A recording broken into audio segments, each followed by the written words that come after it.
Deixaba todo isto, o que é a casa, o que é o seu entorno, deixáballo a galaxia. Por iso lle chamo a filla adoptiva de Ramón Otero Pedraio, que cumpre agora 75 anos, e que foi un recoñecemento por parte da Fundación a labor que leva feito Galaxia como editorial, como difusora da cultura, como defensora, no?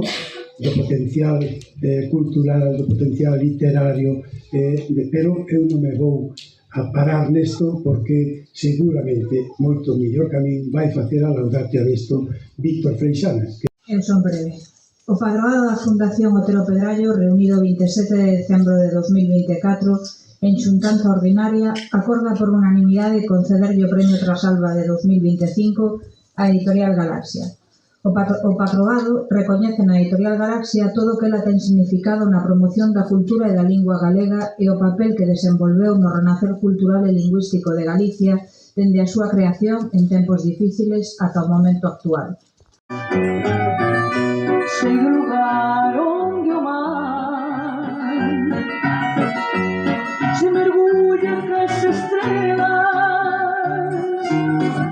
por el navega nas cores nunha fervenza de amores tan xentes e feiticeiras. A primeira era de Xaime.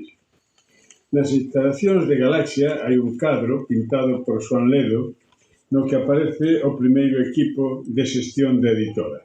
Rufo Pérez González, a quen coñecín e tratei como profesor de matemáticas no claustro do Instituto en Vigo, Emilio Álvarez Blázquez, Luís Viñas Cortegoso, Antón Beiras García, Xaime da Couto, Xosé Meixide González e Francisco Fernández del Riego, que preside a mesa e ten un xaruto na man.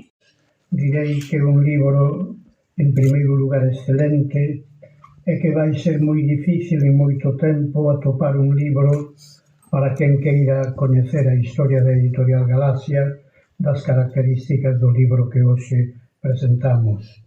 Consta en primeiro lugar de 13 artigos máis ou menos extensos, solicitados a determinadas persoas. Barreiros, compañeiras e compañeiros de Galaxia, miñas donas e meus señores. En nome da Editorial Galaxia, queremos expresar a nosa máis fonda gratitude pola concesión do Premio Trasalva, que sentimos como unha honra e un estímulo renovador.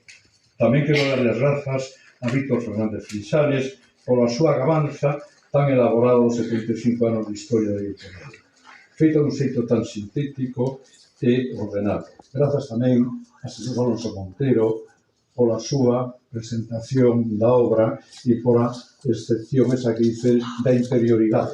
Quizais a min me toca falar desa interioridade como representante da institución. Recibir este galardón, que leva o nome e o espírito de don Ramón, que foi o noso primeiro presidente, ten para nós un valor moi especial, porque Galaxia naceu precisamente co propósito de dar continuidade a través da palabra escrita do legado dos homes e mulleres que, como a él, soñaron unha Galicia culta, viva e dona de seu. Este premio é tamén para todos. Remato, como non pode ser outro xeito, cunha cita de don Ramón, que él contaba como chegou e se incorporou ao galeguismo. E contaba: logo dun viaxe ao País Vasco no ano 1918, Rosada Díez voltou impresionado ao descubrir o amor e o interese dos intelectuais e das xentes sabidas daquela terra, pola súa cultura e o seu idioma, e foi aquel primeiro lle escoitei decir que Galicia era unha idea.